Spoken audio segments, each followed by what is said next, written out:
مولانا العظیم، حاضرین محفل، السلام علیکم ورحمۃ اللہ وبرکاتہ۔ اللہ رب العزت جل جلالہ عم نوالہ کی ہم پر بہت بڑی نوازش یہ ہے کہ اس نے ہمیں آقائے نامدار احمد مختار مدنی تاجدار دونوں جہاں کے سردار حضرت محمد مصطفیٰ رسول خدا صلی اللہ تعالی علیہ وآلہ وسلم کی بابرکت امت میں پیدا فرمایا۔ سامعین کرام، رب کے کرم سے آپ کی یہ چوتھی مجلس ہے اور ماہ ربیع الاول کی یہ چوتھی رات ہے۔ آپ نے سنا کہ ہمارے نبی کریم صلی اللہ تعالی علیہ وآلہ وسلم کی عمر مبارک جب 40 برس کی ہوئی تو آپ غار حرا میں خلوت نشین ہوئے اور آپ پر غار حرا میں وحی نازل ہوئی۔ وہ پہلی وحی کیا تھی جو رسول کریم صلی اللہ تعالی علیہ وآلہ وسلم پر اتری؟ اور یہ جو وحی کا لفظ ہے اس کا اصطلاحی معنی یہ ہے کہ اللہ تبارک و تعالی اپنے پیغمبر پر اپنا پیغام فرشتے کے ذریعے بھیجتا ہے اور خدا کے پیغمبر خدا کے پیغام کو حاصل کرتے ہیں۔ اور اس کی کیفیت کیا ہے، وحی کی کیفیت کیا ہے؟ بخاری شریف کی حدیث ہے، اللہ کے پیارے نبی محمد عربی صلی اللہ علیہ وسلم نے فرمایا کہ یاتین الوحی کا سلسلۃ الجرس، میرے پاس وحی اس طرح آتی گویا کہ گھنٹی کے بجنے کی آواز۔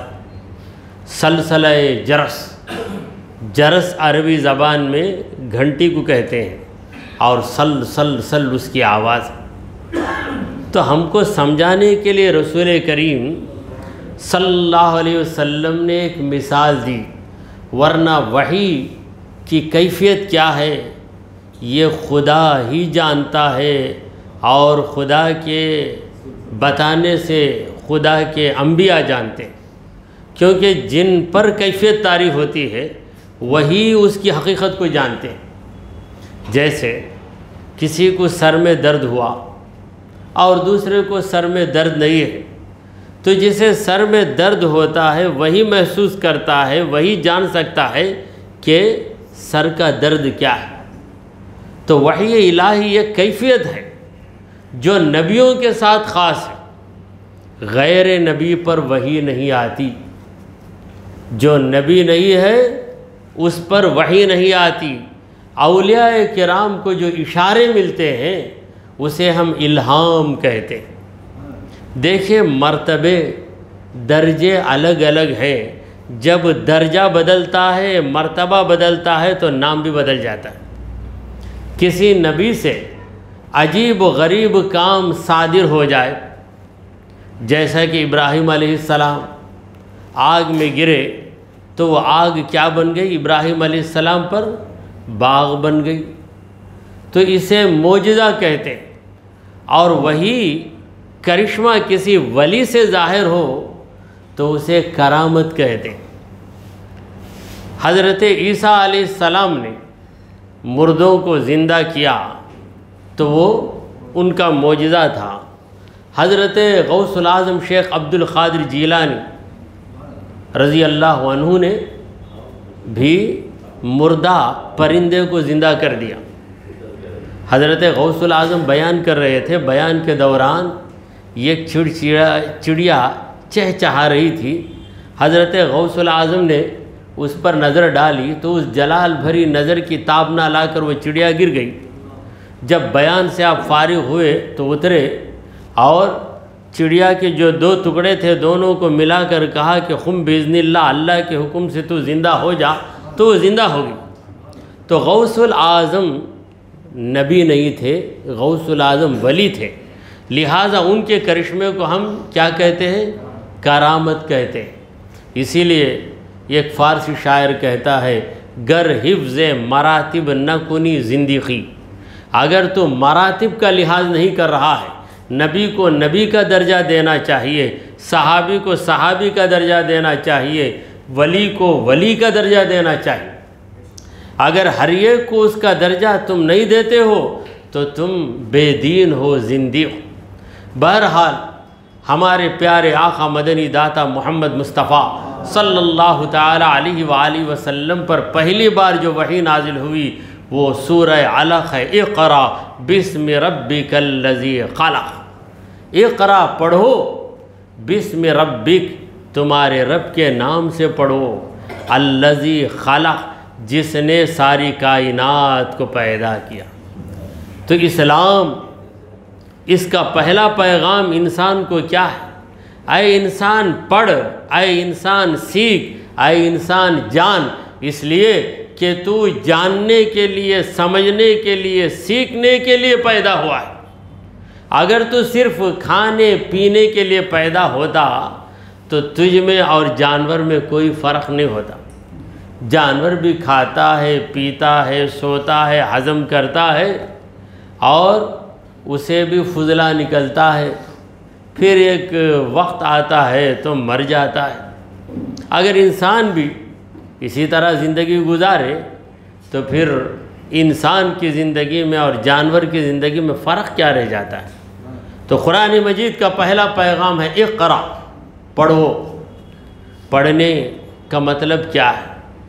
ایک ہے کتاب دیکھ کر پڑھنا، یہ مطلب بھی درست ہے، اور دوسرا مطلب ہے کائنات کو پڑھنا، آسمان کو پڑھ، زمین کو پڑھ، درخت کو پڑھ، سمندر کو پڑھ۔ کیسے پڑھنا ہے؟ آسمان کو دیکھ، ذرا غور کر کے آسمان کے اندر تیرے پروردگار کی قدرت کے کیا کیا جلوے۔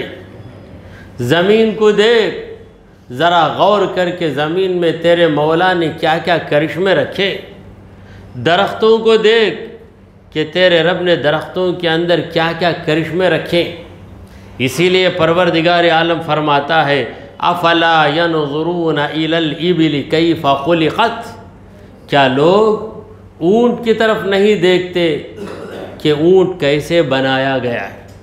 اونٹ ایک جانور ہے، مگر اونٹ کو غور و فکر کے ساتھ دیکھ کر اونٹ کے اندر قدرت کے جو کرشمے ہیں ان کرشموں کو محسوس کرنا یہ عبادت ہے۔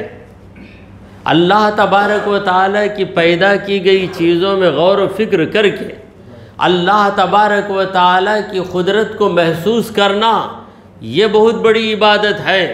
ہمارے نبی کریم صلی اللہ تعالیٰ علیہ وآلہ وسلم نے فرمایا کہ فکر ساعت خیر من عبادتی 60 سنہ، یہ ایک لمحہ غور و فکر کرنا 60 سال کی نفل عبادت سے بہتر ہے۔ تم غور و فکر کے بغیر نماز پڑھ رہے ہو، واقعی نماز پڑھ رہے ہو، اچھا کام کر رہے ہو، مگر نماز کے اندر تمہاری توجہ رب کی طرف رہے، اور نماز کے علاوہ جس حالت میں بھی تم رہو تمہارا دل مولا تعالیٰ کی طرف متوجہ رہے، اسی کا نام عرفان ہے، اسی کا نام دین ہے۔ حضرات محترم، اونٹ کی طرف دیکھو، اب یہاں پر ہمیں اونٹ نظر نہیں آتا، شہر مدراس میں کیا کریں گے ہم؟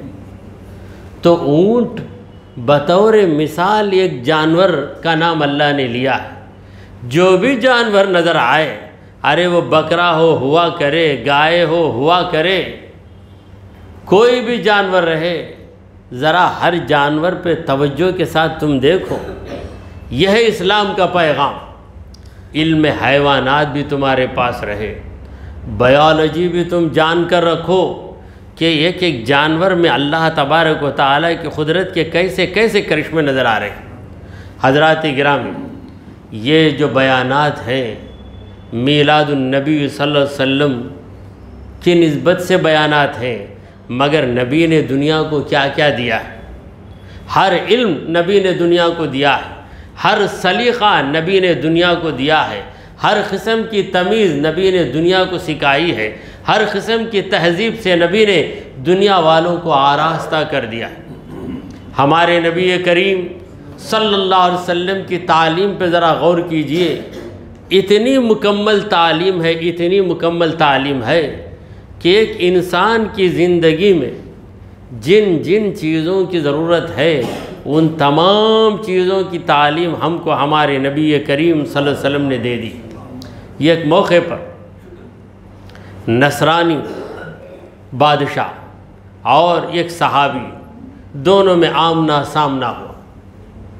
ابھی جنگ شروع نہیں ہوئی، جنگ سے پہلے گفتگو ہو رہی ہے، تو نصرانی بادشاہ نے صحابی رسول سے پوچھا، تمہارے رسول نے تم کو کیا ایسی چیز سکھا دی؟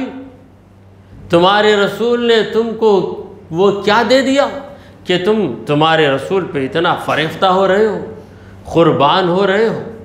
صحابہ کرام، اللہ اکبر، صحابہ کرام کا جذبہ کیا تھا، ان کا نعرہ کیا تھا، ان کا احساس کیا تھا؟ ایک شاعر کہتا ہے، جو جان مانگو تو جان دیں گے، جو مال مانگو تو مال دیں گے، جو جان مانگو تو جان دیں گے، جو مال مانگو تو مال دیں گے، مگر نہ ہوگا یہ ہم سے ہرگز نبی کا جاہ و جلال دیں گے۔ یہ تھا صحابہ کرام کا جذبہ، یہ تھی صحابہ کرام کی محبت۔ حضرات گرامی، نبی کریم صلی اللہ علیہ وسلم کی محبت کے بغیر کوئی مومن نہیں ہو سکتا، یہ حقیقت ہے۔ محمد کی محبت دین حق کی شرط اول ہے، محمد کی محبت دین حق کی شرط اول ہے، اسی میں ہو اگر خامی تو سب کچھ نامکمل ہے۔ تو صحابہ منافقین دونوں تھے، صحابہ بھی تھے، منافقین بھی تھے۔ منافق کسے کہتے ہیں؟ جو منہ سے کلمہ پڑھے گا مگر دل میں نبی کی دشمنی رہے گی، نبی کے خلاف سازش کرے گا۔ قرآن مجید میں ایک سورہ ہے، سورہ کا نام ہی ہے سورہ المنافقون۔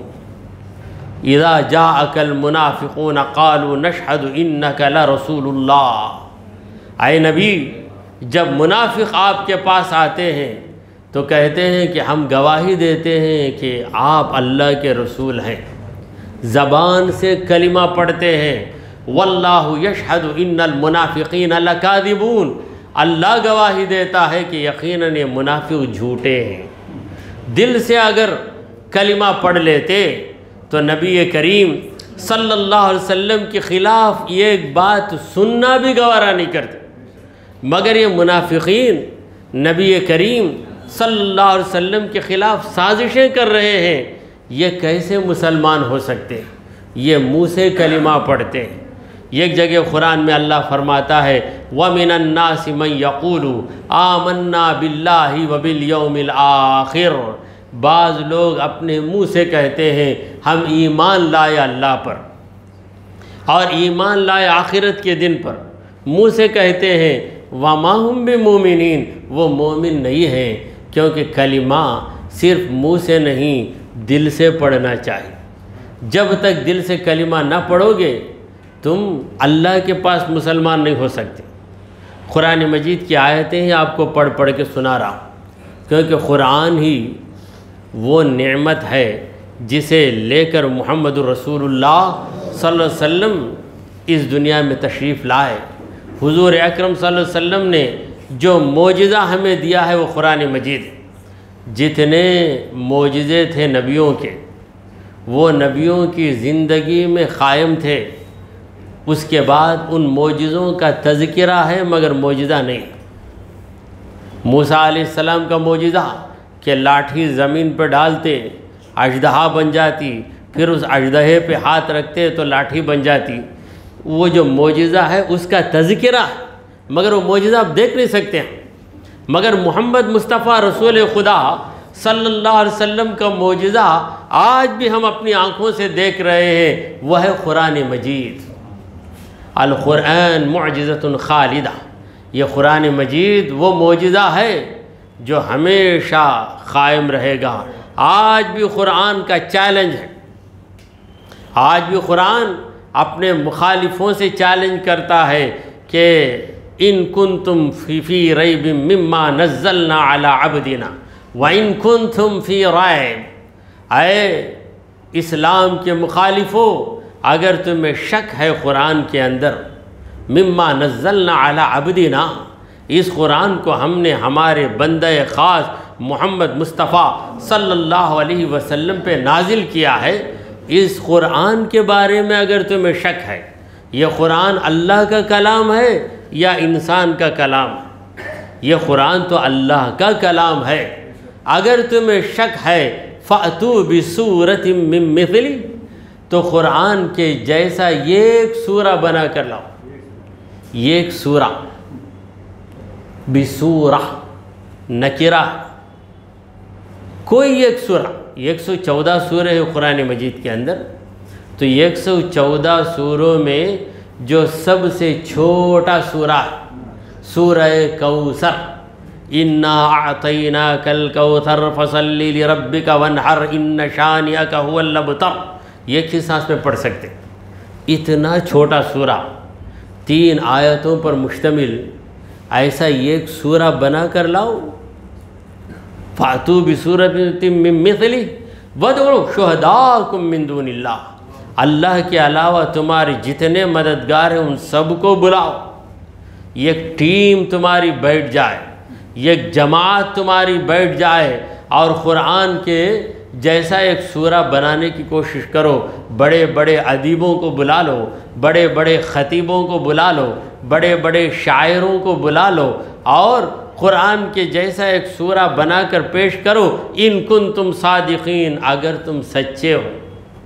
قرآن کا یہ چیلنج آج سے 1400 برس پہلے مخالفین کے سامنے تھا، آج بھی ہے، قیامت تک رہے گا، مگر اس چیلنج کا جواب دینے والا نہ کبھی پیدا ہوا اور نہ کبھی پیدا ہو سکتا ہے، کیونکہ قرآن اللہ کا کلام ہے۔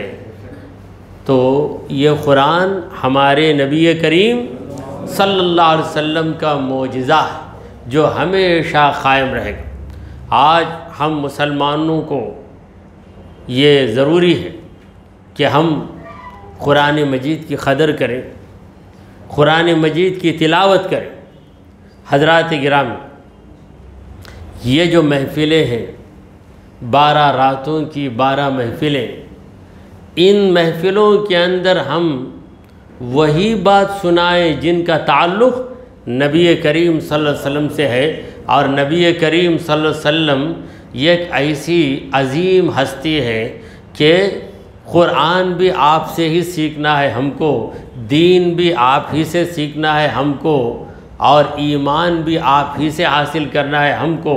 محمد مصطفیٰ صلی اللہ علیہ وسلم کے بغیر کوئی چیز حاصل نہیں ہوتی۔ اگر حضور کے بغیر قرآن ہی بس ہو جاتا تو یہ کہ ایک صحابی کے گھر میں قرآن اتر جاتا اور وہ قرآن پڑھ لیتے، ایسا نہیں ہے۔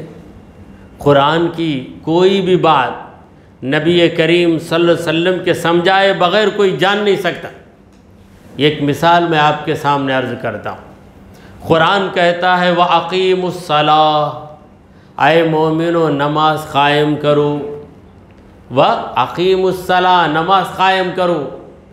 اب عرب کے بڑے سے بڑے ماہر اللسان کے پاس آپ چلے جاؤ، بڑا لنگوسٹک، عربی زبان میں بڑی مہارت رکھنے والا، اس سے پوچھو نماز کیسے قائم کرنا چاہیے، جواب نہیں دے سکتا۔ سرکار دو عالم صلی اللہ علیہ وسلم نے صحابہ سے کہا صلو کما رأیتمونی اصلی، اے صحابہ نماز پڑھو جس طرح تم مجھے نماز پڑھتے ہوئے دیکھتے ہو۔ سرکار دو عالم صلی اللہ علیہ وسلم نے نماز کا طریقہ بتایا، ورنہ ہمیں کیا پتہ کہ نماز میں قیام ہوتا ہے، رکوع ہوتا ہے، 2 سجدے ہوتے ہیں، فجر میں 2 رکعت، ظہر میں 4 رکعت، عصر میں 4 رکعت، مغرب میں 3 رکعت، عشاء میں 4 رکعت، یہ کون جانتا، کون سکھاتا؟ قرآن مجید خود کہتا ہے وَأَنزَلْنَا إِلَيْكَ الذِّكْرَ لِتُبَيِّنَ لِلنَّاسِ مَا نُزِّلَ إِلَيْهِمْ۔ اے مصطفیٰ، ہم نے یہ قرآن آپ کی طرف نازل کیا لِتُبَيِّنَ لِلنَّاسِ مَا نُزِّلَ إِلَيْهِمْ، تاکہ آپ لوگوں کو بتائیں کہ اس قرآن میں کیا احکام نازل ہوئے۔ قرآن کا کوئی بھی حکم لے لیجئے، محمد مصطفیٰ صلی اللہ علیہ وسلم کی وضاحت کے بغیر ہم قرآن کے ایک حکم کو بھی سمجھ نہیں سکتے۔ زکوٰۃ کی بات لے لیجئے، قرآن کہتا ہے وَآتُوا الزَّکَاۃَ، اے مومنو زکوٰۃ دے دو۔ زکوٰۃ کا نصاب کیا ہے قرآن نے نہیں بتایا، نبی کریم صلی اللہ علیہ وسلم ہی نے بتایا کہ زکوٰۃ کا یہ نصاب ہے، اتنی چاندی، اتنا سونا، 7.5 تولے سونا اور 52.5 تولے چاندی، یہ مقدار جب آ جائے تمہارے پاس، تم اتنی مقدار کے مالک بن جاؤ تو تم صاحب نصاب۔ اور کب کب زکوٰۃ فرض ہوتی ہے؟ مہینے میں ایک بار، ہفتے میں ایک بار، سال میں ایک بار۔ حضور اکرم صلی اللہ علیہ وسلم ہی نے بتایا کہ سال میں ایک بار زکوٰۃ فرض ہوتی ہے۔ کیا کوئی قرآن سے بتا سکتا ہے کہ زکوٰۃ ایک سال میں ایک بار فرض ہوتی ہے؟ کیا کوئی قرآن سے بتا سکتا ہے کہ زکوٰۃ کا نصاب کیا ہے؟ یہ ساری باتیں تو حدیثوں میں ملتی ہیں، اور حدیثیں کیا ہیں؟ ہمارے نبی کریم صلی اللہ علیہ وسلم کی باتوں کا نام حدیث۔ حضرات گرامی، جب حدیث کا ذکر آ گیا تو حدیث کے متعلق چند معلومات آپ کے سامنے عرض کر دیتا ہوں۔ حدیث کی 3 قسمیں، حدیث قولی، حدیث فعلی اور حدیث تقریری۔ حدیث قولی یعنی نبی کریم صلی اللہ علیہ وسلم نے اپنی زبان مبارک سے جو باتیں ارشاد فرمائیں، جو نصیحتیں دی ہیں، ان کو حدیث قولی کہا جاتا ہے، کیونکہ اس حدیث کا تعلق قول سے ہے۔ قول کا معنی ہے بات، سرکار دو عالم صلی اللہ علیہ وسلم کی باتوں سے۔ اور حدیث کی دوسری قسم ہے حدیث فعلی۔ فعل کا معنی ہے کام، سرکار دو عالم صلی اللہ علیہ وسلم نے جو کام کیا اسے بھی حدیث کہیں گے، مگر اس میں حضور کے کام کا ذکر ہے، لہٰذا اس حدیث کو ہم حدیث فعلی کہیں گے۔ اب حدیث کی تیسری قسم ہے حدیث تقریری۔ تقریر کا معنی کیا ہے؟ اردو میں تقریر کا معنی ہے بیان کرنا، اسپیچ دینا، مگر عربی میں تقریر کا معنی ہے کسی بات کو ثابت کرنا، کسی بات کو اپروو کرنا۔ تو حضور اکرم صلی اللہ علیہ وسلم کسی کام کو دیکھ کر اس کام کا انکار نہ کریں تو اس کا مطلب یہ ہوا کہ حضور اس کام سے ناراض نہیں، حضور کی طرف سے اپروول مل گیا، منظوری مل گئی، لہٰذا اس حدیث کو کیا کہیں گے؟ حدیث تقریری کہیں گے۔ تو حضور کا قول، حضور کا فعل اور حضور کی خاموشی، یہ جو احادیث طیبہ ہیں، انہی پر دین کا دار و مدار۔ اور قرآن مجید کو اگر ہم سمجھنا چاہیں تو احادیث رسول کے بغیر سمجھ ہی نہیں سکتے۔ تو حاضرین محترم، سرکار دو عالم صلی اللہ علیہ وسلم پر یہ قرآن 23 سالہ مدت میں وقتاً فوقتاً نازل ہوتا رہا۔ جب جب کوئی واقعہ ہوتا، کوئی حادثہ ہوتا، تو اس واقعے کی وضاحت کے لیے، اس مشکل کو آسان کرنے کے لیے قرآن مجید کی آیتیں نازل ہوتیں۔ جب نبی کریم صلی اللہ علیہ وسلم پر وحی نازل ہوتی تو اس وقت حضور کی کیفیت ہی جدا ہو جاتی، چہرے مبارک سرخ ہو جاتا، آپ کی مبارک پیشانی سے پسینہ جاری ہو جاتا۔ صحابہ کرام کہتے ہیں کہ ایسا موسم کہ زبردست جاڑے کا موسم ہوتا، ایسے موسم میں پسینے کے نکلنے کی کوئی گنجائش نہیں، کوئی چانس نہیں، مگر جب رسول کریم صلی اللہ علیہ وسلم پر وحی نازل ہوتی تو آپ کی مبارک پیشانی پر پسینہ نمودار ہوتا، بلکہ آپ پسینہ پسینہ ہو جاتے۔ بی بی عائشہ صدیقہ رضی اللہ تعالی عنہ فرماتی ہے کہ ایک بار اللہ کے پیارے نبی محمد عربی صلی اللہ علیہ وسلم میری مانڈی پہ سر رکھ کے آرام کر رہے تھے۔ اس وقت حضور اکرم صلی اللہ علیہ وسلم پر وحی نازل ہوئی۔ جب حضور پر وحی نازل ہوئی تو میں اس طرح محسوس کرنے لگی کہ میرا پیر، میری ران پھٹ گئی، میرا جسم پھٹ گیا۔ تو سرکار دو عالم صلی اللہ علیہ وسلم پر وحی کی جو کیفیت تھی اسے حضور ہی برداشت کر سکتے تھے، دوسرے کیسے برداشت کر سکتے؟ قرآن خود کہتا ہے لو انزلنا ھذا القرآن علی جبل، اس قرآن کو اگر ہم کسی پہاڑ پر اتار دیتے، پہاڑ بڑی مضبوط چیز ہے، مضبوط انسان کو ہم کہتے ہیں ارے پہاڑ کے جیسا انسان ہے، بھائی مضبوط ترین چیز ہے پہاڑ۔ اللہ تعالیٰ فرماتا ہے کہ لو انزلنا ھذا القرآن علی جبل، اس قرآن کو اگر ہم کسی پہاڑ پر اتار دیتے لَرَأَيْتَهُ خَاشِعًا مُتَصَدِّعًا مِّنْ خَشْيَةِ اللَّهِ، تو تم دیکھتے کہ وہ پہاڑ جھک جاتا اور اس کے ریزے ریزے ہو جاتے اللہ کے خوف کی وجہ سے۔ تو حضور سرکار دو عالم صلی اللہ علیہ وسلم پر یہ جو وحی نازل ہوئی 23 سالہ مدت میں نازل ہوئی، اور ہمارے نبی کریم صلی اللہ علیہ وسلم کا کمال ہے کہ صرف 23 سالہ مدت میں آپ نے دنیا کے اندر ایسا انقلاب برپا کیا کہ کوئی صدیوں کام کرے، سینچوریز گزار دے، تب بھی ایسا کارنامہ انجام نہیں دے سکتا۔ حضرت نوح علیہ السلام کی تبلیغ کی عمر کیا تھی؟ فَلَبِثَ فِي قَوْمِهِ أَلْفَ سَنَةٍ إِلَّا 50 عاما، 950 برس حضرت نوح علیہ السلام اپنی قوم کو دعوت دیتے رہے، بلاتے رہے۔ خود نوح علیہ السلام نے کہا کہ انی دعوت قومی لیلا و نہارا، میرے پروردگار رات دن میں نے میری قوم کو دعوت دی ہے، میری قوم کو میں نے دین کی طرف بلایا ہے، میں نے سمجھایا ہے، لیکن میری قوم نے میری بات کو نہیں مانا۔ صرف گنے چنے چند لوگ تھے جو حضرت نوح علیہ السلام کے ساتھ ہوئے اور کشتی میں سوار ہوئے تو انہیں نجات ملی، مگر محمد مصطفیٰ رسول خدا صلی اللہ علیہ وسلم نے صرف 23 سالہ مدت میں، 23 سالہ مدت اتنی مختصر مدت ہے کہ اگر کوئی اپنی پارٹی بنانا چاہے تو پارٹی کو مکمل ہونے میں اتنی مدت لگ جاتی ہے، اور رسول کریم صلی اللہ علیہ وسلم نے صرف 23 سالہ مدت میں 1 لاکھ صحابہ کی جماعت کو تیار کر دیا، اور یہ کہ ایک صحابی ہدایت کا ستارہ بن کے چمکا ہے۔ خود نبی کریم صلی اللہ علیہ وسلم فرماتے ہیں کہ اصحابی کالنجوم، میرے صحابہ ستاروں کی طرح، آسمان پر جو ستارے ہیں وہ چمک کر تمہیں مادی روشنی پیش کرتے ہیں، مگر میرے صحابہ جہاں جا کر چمکتے ہیں ایمان کی روشنی پھیلا دیتے ہیں، ہدایت کی روشنی پھیلا دیتے ہیں۔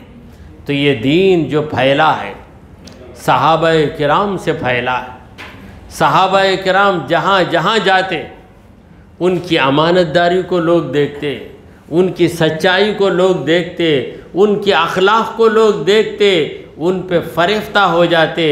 بالآخر لوگ یہ محسوس کرنے پہ مجبور ہو جاتے کہ جو شخص جھوٹ نہیں بولتا، جو شخص دھوکہ نہیں دیتا، واقعی وہ شخص جس دین پر قائم ہے وہی دین سچا دین ہے۔ تو صحابہ کرام جہاں جہاں گئے وہاں وہاں دین پھیلتا گیا۔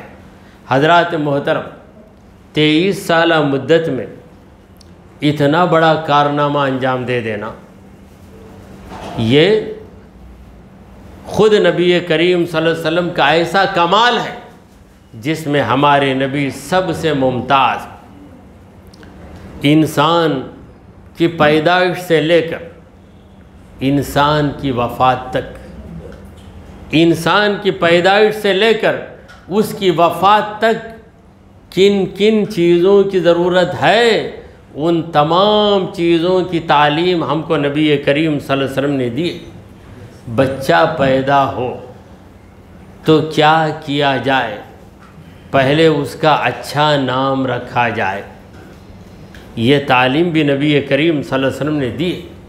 حضور اکرم صلی اللہ علیہ وسلم نے فرمایا کہ اپنے بچوں کے نام اچھے رکھا کرو، پیغمبروں کے نام رکھا کرو، اور حضور اکرم صلی اللہ علیہ وسلم نے یہ بھی فرمایا کہ احب الاسماء الی اللہ عبد اللہ و عبد الرحمن، اللہ کے پاس زیادہ پسندیدہ جو نام ہے یہ عبداللہ ہے، عبد الرحمن ہے، اللہ کا بندہ، رحمان کا بندہ۔ تو اس کے علاوہ آپ اللہ کا کوئی بھی نام، جبار ہے، غفار ہے، وہاب ہے، ستار ہے، عبد الوہاب، عبد الستار، عبد الغفار، کوئی بھی نام رکھیے، اس میں کیا شان ظاہر ہوتی ہے کہ ہم اللہ کے بندے، مگر اس کا یہ مطلب نہیں ہے کہ یہی نام اچھے ہیں باقی پورے نام غلط ہیں۔ تو جو بھی نام رکھیے نام کے معنی پر غور کیجیے۔ یہ صحابی تھے جن کا نام تھا حزن، حضور اکرم صلی اللہ علیہ وسلم نے کہا کہ آج سے تمہارا نام حزن نہیں، تمہارا نام سہل ہے۔ حزن کا معنی کیا ہے؟ یعنی ایسا سخت پتھر جس پر کوئی چیز اگ نہیں سکتی، سخت ترین پتھر۔ رسول کریم صلی اللہ علیہ وسلم نے کہا کہ اس لفظ کا معنی اچھا نہیں ہے، لہٰذا تمہارا نام سہل ہے۔ سہل کا معنی ہے ایسی زرخیز زمین جس پر لوگ آسانی سے چل سکتے ہیں، پھر سکتے ہیں، اور وہاں پر کھیت لہلہا سکتی ہے، جہاں پیداوار ہو سکتی ہے۔ تو پہلے بچے کا نام رکھا جائے۔ یہ ایک جاہلیت کا زمانہ تھا، بچہ پیدا ہوتا تو کیا کیا نام رکھتے تھے لوگ، بچھو کسی کا نام رکھ دیا، سانپ کسی کا نام رکھ دیا، کتا کسی کا نام رکھ دیا۔ نبی کریم صلی اللہ علیہ وسلم نے سمجھایا کہ بچے کا نام بہتر سے بہتر رکھا کرو۔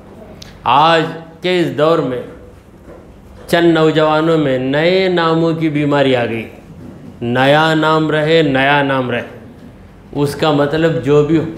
اور ہمارے جو مخالفین ہیں ان کی ایک سازش، نیٹ میں اسلامی نام ہمارے دشمن اپلوڈ کر دیتے ہیں، چڑھا دیتے ہیں، ٹیڑھے ٹیڑھے نام، اور وہ نام عربی زبان کے نہیں ہوتے مگر عربی کے نام سے ان ناموں کو چڑھا دیا جاتا ہے۔ اب ہمارا نوجوان نیٹ دیکھ لیتا ہے، آ کر امام صاحب سے پوچھتا کہ نام ہے اس کا کیا مطلب ہے، کیا مطلب بتائیں گے؟ زیادہ سے زیادہ امام صاحب ڈکشنری کھولیں گے، منجد کھول کے دیکھیں گے، ایسا لفظ ہی نظر نہیں آتا، مگر نوجوان مانتا نہیں، کسی بزرگ کی بات نہیں مانتا، میں نیٹ دیکھ لیا، نیٹ دیکھ لیا۔ میں کہتا ہوں کہ نیٹ کیا ہے؟ ایک جال ہے، تمہارا دشمن اس جال میں، اس نیٹ میں تمہیں پھنسا رہا ہے۔ بچے کا نام رکھنا ہے تو تمہارے خاندان میں جو بزرگ ہیں ان سے پوچھو، یا محلے کے امام سے پوچھو، یا کسی عالم دین سے پوچھو، اور اس کے بعد نام رکھو، تاکہ جو نام تم رکھتے ہو اس نام کا معنی صحیح رہے۔ پھر رسول کریم صلی اللہ علیہ وسلم نے عقیقے کا حکم دیا کہ جب بچہ پیدا ہو تو عقیقہ کیا جائے، لڑکے کے لیے 2 بکرے، لڑکی کے لیے 1 بکرا۔ یعنی رسول کریم صلی اللہ علیہ وسلم یہ سمجھا رہے ہیں کہ اے خدا کے بندو، اولاد تمہیں مل رہی ہے تو یہ خدا کی نعمت ہے، جب خدا کی نعمت ملے تو خدا کا شکر ادا کرتے ہوئے سخاوت کیا کرو۔ عقیقہ سنت ہے، فرض و واجب نہیں ہے۔ اگر اللہ نے حیثیت دی ہے تو اپنے بچوں کا ضرور عقیقہ کیجیے، 7واں دن عقیقہ کرنا چاہیے۔ اگر 7واں دن نہیں کر سکتے تو کوئی ایسا دن کیجئے جو 7ویں میں تقسیم، جس میں 7 تقسیم، 14واں دن، 21واں دن یا 35واں دن، جس میں 7 تقسیم ہو. تو اس کے لیے ایک طریقہ ہمارے بزرگوں نے بتایا. وہ طریقہ کیا ہے؟ جس دن بچہ پیدا ہوا اس سے اگلے دن کرو تو وہ 7واں دن رہے گا. جمعرات کو پیدا ہوا تو چہارشنبے کے دن عقیقہ کرو، وہ 7واں دن. اگر چہارشنبے کے دن پیدا ہوا تو منگل کے دن عقیقہ کرو، وہ 7واں دن ہوگا. تو عقیقے کی تعلیم دی ہمارے نبی کریم صلی اللہ علیہ وسلم نے، اور حضور اکرم صلی اللہ علیہ وسلم بچوں کو تحنیک کیا کرتے تھے. یہ تحنیک کیا ہے؟ حضور اکرم صلی اللہ علیہ وسلم کھجور کو چباتے، پھر جب وہ کھجور نرم ہو جاتا تو بچے کے منہ میں اس کو رکھتے. کہاں رکھتے؟ تارخ میں.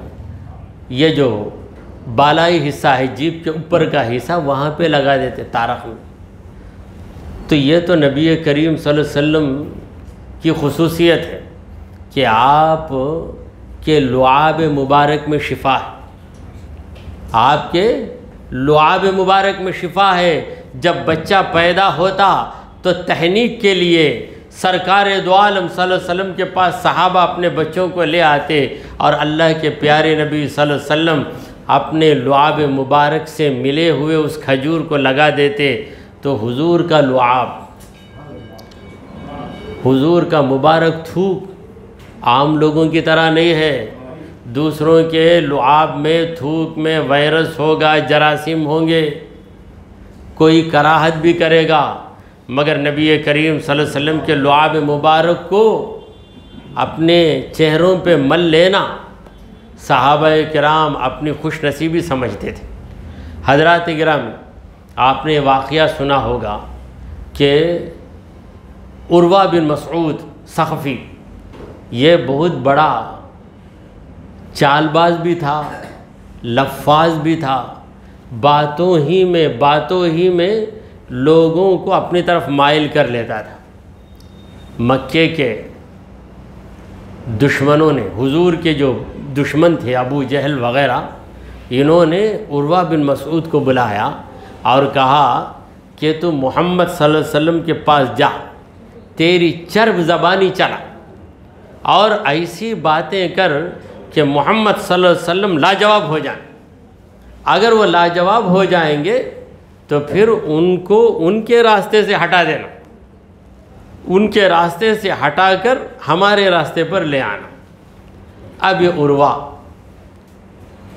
گیا، اس کا کام ہی یہ تھا کہ کسی بھی آدمی سے بحث کرتا تو اس کی گفتگو اتنی جاذب، اتنی اٹریکٹیو ہوتی کہ سامنے والا اس کی بات سن کر اس کی باتوں میں گرفتار ہو جاتا تھا. یہ جا کے حضور کی محفل کو دیکھنے لگا. حضور کی محفل کیا ہے؟ تخت نہیں ہے، تاج نہیں ہے، مگر تخت و تاج رکھنے والوں سے زیادہ حضور کی دلوں پہ حکومت تھی. رسول کریم صلی اللہ علیہ وسلم کو اور صحابہ کو اس نے بہت غور سے دیکھا، بہت غور سے دیکھا. آخر آ کر اپنی قوم سے کہا کہ یا قوم، اے میری قوم، محمد مصطفیٰ صلی اللہ علیہ وسلم کے غلاموں کا مقابلہ چھوڑ دو، تم لوگ کامیاب نہیں ہو سکتے. کیوں نہیں ہو سکتے؟ میں نے بڑے بڑے شہنشاہوں کے درباروں کو دیکھا ہے، میں نے قیصر کو بھی دیکھا، میں نے کسریٰ کو بھی دیکھا. اس زمانے کے 2 سپر پاور تھے، ایک قیصر، ایک کسریٰ. قیصر روم کا بادشاہ، رومیوں کا بادشاہ، اور کسریٰ فارسیوں کا بادشاہ، ایرانیوں کا بادشاہ. یہ 2 بڑی زبردست قوتیں تھیں. تو ان ملکوں کے جو بادشاہ ہیں، ان بادشاہوں کے درباروں کو میں گیا ہوں، مگر کسی بھی دربار میں میں نے وہ ادب و احترام نہیں دیکھا جو ادب و احترام میں نے محمد مصطفیٰ رسول خدا صلی اللہ علیہ وسلم کے صحابہ کے اندر دیکھا ہے۔ اذا جلسوا کأنما علی رؤوسہم الطیر، یہ لوگ جب محمد صلی اللہ علیہ وسلم کے سامنے بیٹھتے ہیں تو ایسا محسوس ہوتا ہے کہ ان کے سروں پہ پرندے ہیں۔ سر پہ پرندہ ہو تو آدمی حرکت کے بغیر بیٹھتا ہے، تو اس طرح صحابہ کرام بیٹھتے ہیں۔ جب محمد مصطفیٰ صلی اللہ علیہ وسلم کچھ کہتے ہیں تو پوری توجہ کے ساتھ حضور کی بات کو سنتے ہیں۔ جب رسول کریم صلی اللہ علیہ وسلم وضو کرتے ہیں تو آپ کے ہاتھ سے جو پانی ٹپکتا ہے اس پانی کے خطروں کو لینے کے لیے اتنا آگے بڑھتے ہیں کہ کادو یختتلون علی ذالک، ایسا محسوس ہوتا ہے کہ ان خطروں کو لینے کے لیے ایک دوسرے سے لڑائی کر لیں۔ دیکھیے غور کرنے کا مقام، کوئی وضو کرتا ہے، عام انسان کی بات میں کہہ رہا ہوں، وضو کرتا ہے تو اس کے ہاتھ میں جو دھول ہوگی، جو بھی میل ہوگا، وہ میل کو لے کر پانی گرے گا۔ کیا اس پانی کو لینا کوئی پسند کرے گا؟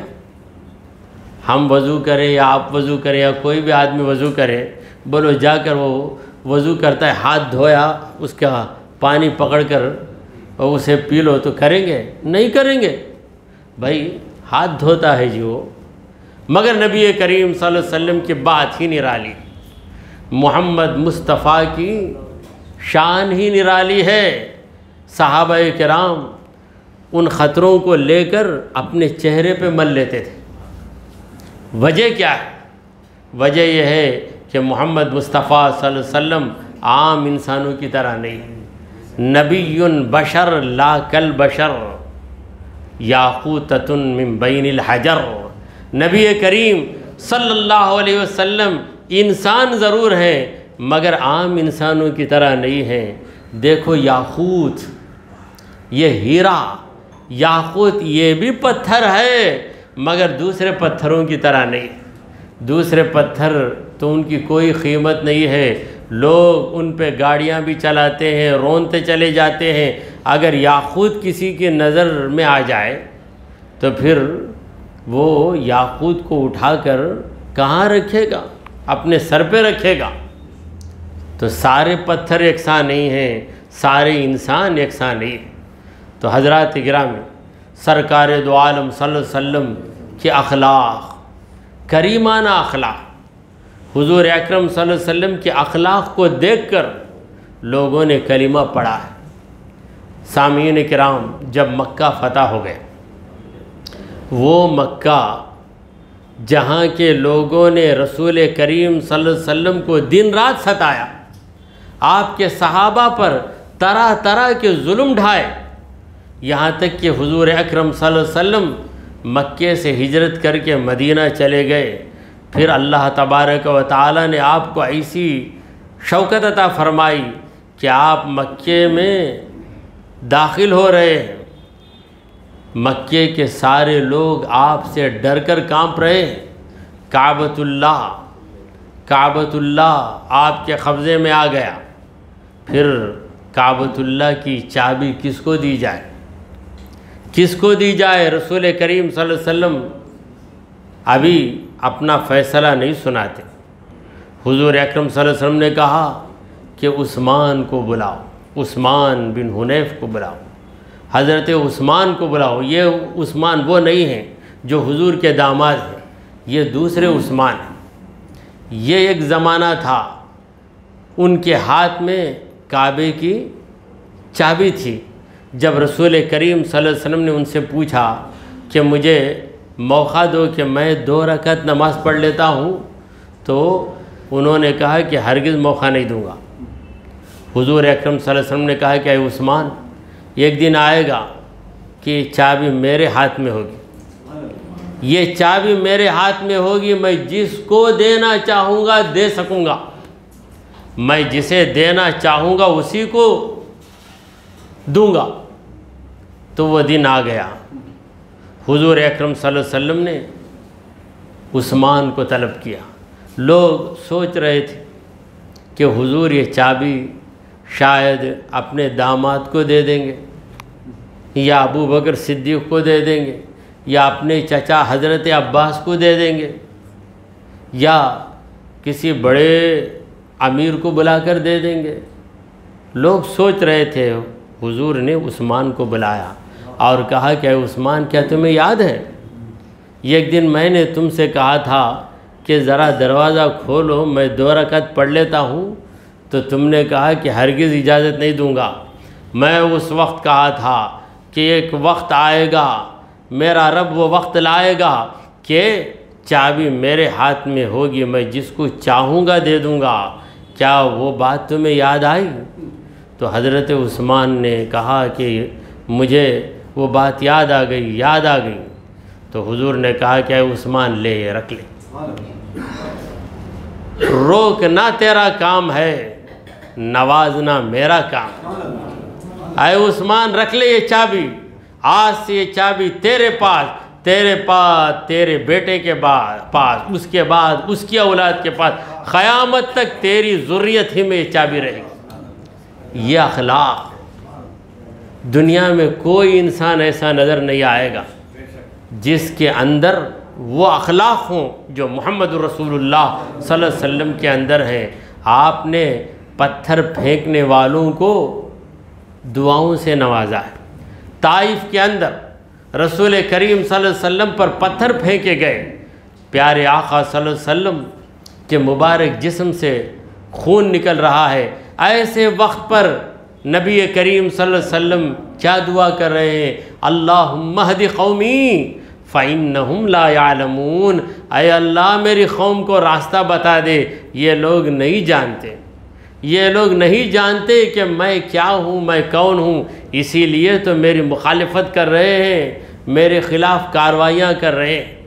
تو پتھروں کو کھا کر دعائیں دینے والے آقا، یہ وہ آقا ہیں جن کے ہم امتی ہیں۔ سامعین کرام، جب مکہ فتح ہوا تو جن لوگوں نے نبی کریم صلی اللہ علیہ وسلم کو قتل کرنے کے لیے سازش کی، بلکہ ہجرت کی رات حضور اکرم صلی اللہ علیہ وسلم کے گھر کے سامنے تلواریں لے کر کھڑے تھے، ویسے لوگ بھی گرفتار کر لیے گئے۔ وہ گرفتار ہو کر زنجیروں کے اندر نبی کریم صلی اللہ علیہ وسلم کے سامنے آئے۔ حضور اکرم صلی اللہ علیہ وسلم نے اپنے دشمنوں کو دیکھا، ہاتھوں میں بیڑیاں پڑی ہوئی ہیں، سب کے سب لاچار مجبور ہو گئے، قیدی ہو گئے۔ رسول کریم صلی اللہ علیہ وسلم نے اپنے دشمنوں کو دیکھ کر کہا، ما تظنون انی فاعل بکم، میں تمہارے ساتھ کیا سلوک کروں گا، تمہارا خیال کیا ہے، تمہارا خیال ہی بتاؤ۔ تم نے مجھے مارنے کی کوشش کی، تم نے مجھے جلاوطن کرنے کی کوشش کی، تم نے میرے ایک صحابی پر دن رات ظلم کیا، کسی کا کھانا بند کیا، کسی کا جینا حرام کیا، کسی کو سخت دھوپ کے اندر تم لوگوں نے چٹان پر ننگے بدن لٹا دیا، ایسے ظلم تم لوگوں نے کیے۔ اب میں تمہارے ساتھ کیا سلوک کروں گا، تم خود کہو۔ تب دشمنوں کے پاس کیا جواب تھا؟ دشمنوں نے کہا، اخن کریم وابن اخین کریم، آپ کرم کرنے والے، آپ کے ابا بھی کرم کرنے والے۔ یہ وہ جواب ہے جس کا کوئی منفی اثر لے سکتا ہے، یعنی نیگیٹو امپریشن ہو جائے گا۔ اچھا، مجھے چبا دے کر، مجھے ستا کر اب بول رہا ہے میں کرم کرنے والا ہوں، میں کرم کروں تجھ پہ۔ مگر حضور اکرم صلی اللہ علیہ وسلم نے کہا، اذهبوا انتم الطلقاء، جاؤ تم سب کے سب آزاد ہو، تمہارا گھر، تمہاری زمین، ہم کسی سے کوئی چیز حاصل نہیں کریں گے، بلکہ تم کو پورے امن و امان کے ساتھ خیر سے رہا کرتے ہیں۔ لا تثریب علیکم اليوم، آج کے بعد ہم تمہارے خلاف بات بھی نہیں کریں گے۔ رسول کریم صلی اللہ علیہ وسلم کا یہ سلوک دیکھ کر پتھر دل انسان بھی موم دل بن جائے گا۔ اخلاق ہی سے نبی کریم صلی اللہ علیہ وسلم نے دین اسلام کو پھیلایا۔ اخلاق سب سے کرنا تسخیر ہے تو یہ ہے، اخلاق سب سے کرنا تسخیر ہے تو یہ ہے، خاک آپ کو سمجھنا اکثیر ہے تو یہ۔ حضور اکرم صلی اللہ علیہ وسلم کے اخلاق پر دلالت کرنے والا ایک اور واقعہ، دوپہر کا وقت تھا، نبی کریم صلی اللہ علیہ وسلم ایک درخت کے نیچے آرام کر رہے اور آپ کے ساتھ جو صحابہ تھے وہ بھی الگ الگ جگہ آرام کر رہے تھے۔ خیلولہ کا وقت تھا، دوپہر کی نیند کو کہتے ہیں خیلولہ، مگر خیلولہ مختصر ہونا چاہیے، لمبی نیند ہو گئی تو لیلولہ بن جاتی۔ تو خیلولہ کر رہے تھے تو ایک دشمن تھا آپ کا، اس نے اس موقع کو غنیمت جانا کہ سب سو رہے ہیں غفلت کی نیند اور کوئی حضور کے قریب بھی نہیں ہے، دور دور سو رہے ہیں، جھاڑیاں ہیں۔ تو حضور اکرم صلی اللہ علیہ وسلم کے سامنے آیا، تلوار کو نکالا، چمک رہی ہے تلوار، سامنے کھڑا ہوا ہے، رسول کریم صلی اللہ علیہ وسلم کی آنکھ کھل گئی۔ تو اس نے حضور سے کہا، یا محمد من یمنعک منی، اے محمد بتاؤ کون تم کو میری تلوار سے بچا سکتا ہے؟ من یمنعک منی، مجھ سے کون بچائے گا تم کو؟ حضور اکرم صلی اللہ علیہ وسلم لیٹے ہوئے، اس کی تلوار کا کوئی اثر حضور پہ نہیں ہوا، کیونکہ جو خدا سے ڈرتا ہے وہ غیر اللہ سے نہیں ڈرتا۔ حضور اکرم صلی اللہ علیہ وسلم نے لیٹے لیٹے کہا، اللہ، ایک ہی لفظ، کون بچائے گا آپ کو؟